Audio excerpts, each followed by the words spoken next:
సతతము కావాలని అడగాలి. పాపభంజనము పుణ్య ఆచరణము. పాపభంజనం అంటే ఈశ్వరా నువ్వు ఏది వద్దన్నావో అది నేను చెయ్యకుండా ఉండే ధృతి నాకి, అది పాపభంజనం. నువ్వు ఏది చెయ్యమన్నావో అది తటాలున చేసేయాలి, దాన్ని ఆలస్యం చేయకూడదు. ఇంకా ఓ మంచి పని చేయాలని, ఓ పుణ్యకార్యం చేయాలనుకోండి, ఇప్పుడు భాద్రపద మాసంలో ఎందుకండి, ఆశ్వీజ మాసంలో చేస్తే దేవీ నవరాత్రుల్లో అని ఆలోచించకూడదు. అందుకే కురు పుణ్యమహోరాత్రం అంటారు. రాత్ర పగలా చూడొద్దు.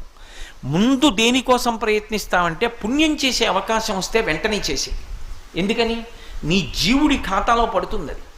అందుకని పుణ్యం చేసుకోవాలి, పాపం చేయకుండా ఉండాలి. ఈ రెండూ కావాలి. ఇప్పుడు 7, 7, 2 14, 2 16 ఈ 16 క్రమంలో అడగాలి భగవంతుడు. ఈ క్రమంలో అడగడం అసలు దీని యొక్క వైశిష్ట్యం మనకి తెలుస్తుందా?